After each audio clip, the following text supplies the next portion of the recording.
It's Friday night, and you know what that means. This week we get 2 hours of wrestling action on TNT. So let's get to the first half, shall we? I'm John Renton with my review of AEW Rampage. And yes, Battle of the Belt 6 is right after this. So yeah, we just flow right into it. Flow like the Crimson River every time of the month for the women's division. Oh, this is going really goddamn well.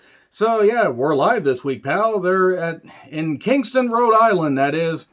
And about 4,000, maybe 4,500 people showed up. Boy, it looked like the entire upper deck was curtained off. That being said, the crowd was pretty loud for Rampage, all things considered. So, JR, Excalibur, and Shivani on commentary. Good. No Chris Irvine insurrection supporter Jericho there. That's good. That's very good. Hook beat Ethan Page in a match that did nothing for Hook's development. Did absolutely nothing. I mean, I love Hook. Ethan Page is a good wrestler. I find him bland otherwise, and I don't like any of this stuff with Matt Hardy and Isaiah Cassidy. Where did Mark Quinn go? Is Mark Quinn injured? Did he disappear off the planet? Was he sent off to a Turkish prison? What the hell's going on? Anyway, yeah, they battled into the crowd, and then we got a table bump, and then we got a table bump after the red room over there.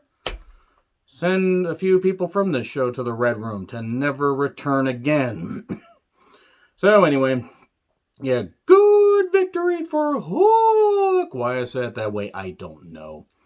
So, let's catch the latest edition of QTV. How about you fucking do that and I find literally anything else to do? How about I hit myself in the head with a board of nails? A board with a nail in it. Yeah, board with a nail in it actually would have felt better than watching anything that QT Marshall is involved in on a live wrestling broadcast. Look, I know this is taped. I know they think they're doing something for Powerhouse Hobbs, but they're not. This is bad for wrestling. Why is this here? Why? Why is this here? Who is this benefiting? Anyway, 2.0 and Hager make their entrance. Jake Hager has been getting a big check from Tony Khan for nearly 4 years, and to do what? To buy silly hats and outfits? That's about it. JR Moxie Acclaimed, and basically, Caster says these guys are more annoying than MTG. And yeah, Marjorie Trader Green. By the way, if you agree with anything that Marjorie Trader Green has to say, you're a fucking idiot and a coward and a piece of shit. Just saying that right there. So yeah, the Acclaimed 2.0 beat up 4 enhancement talents. I think I recognized one of them, but I couldn't place it. And then, oh boy, shocking, we get an attack afterwards because 2.0 and Hager are not happy with being blown off. And Hager, who likes this hat and likes doing maybe one move per every 5 television appearances, yeah, they beat them up. Oh boy, the Acclaimed versus 2.0. The Acclaimed being drugged down into the Jericho Appreciation Society bullshit. Sign me the fuck up. So, Darby apparently got run over while skateboarding in New York. Darby will not live to see 40, and if he does, he's probably going to be either confined to a wheelchair or using a cane. It's not going to go well. Darby took on Lee Moriarty with Big Billy Willie in the corner, and this was the best match of the show. It was also petty theft as far as stealing the show. Lee can work. Darby can work. He's insane and again won't be walking after a bit. Sammy and his you-know-what are watching backstage, and I just want to say that if there's a couple on television that annoys me more than Sammy and Ty, I don't really, I can't name them right now. Big Billy Willie interferes, and Lee can work, but unfortunately has been presented just as a guy that screams and can do moves. And Lee actually isn't bad at all. I actually think Lee can be very viable to any promotion. But then we got a Code Red to dive on Big Billy Willie, and then coffin drop 1, 2, 3. Then here's Swerve. Swerve, by the way, a little bit earlier, because I forgot to mention this, said he's going to be affiliated with somebody, a 51-49% merger. Gee, I wonder what he was referencing. He is joining the Prince Na-Na-Na-Na-Na-Na's group.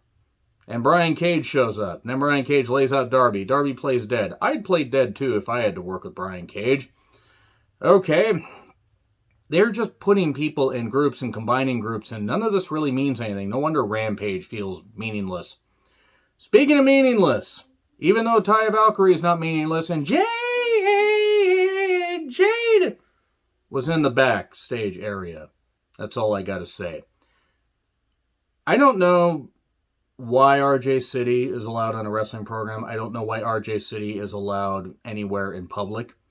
I assume this persona is supposed to be annoying intentionally.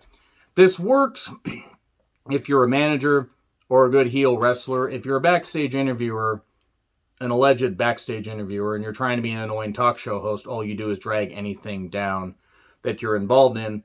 This did nothing for Ty Valkyrie. It did nothing for Jade. And Mark Sterling, who seems like a nice guy, has a character that doesn't mean anything, but RJ City, this is terrible. This is bad for wrestling. This is really bad for wrestling. Why is he here? Why?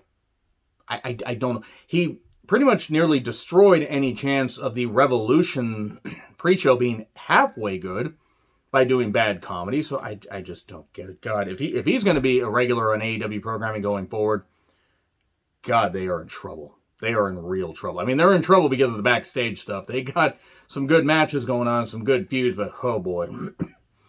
This wasn't very good.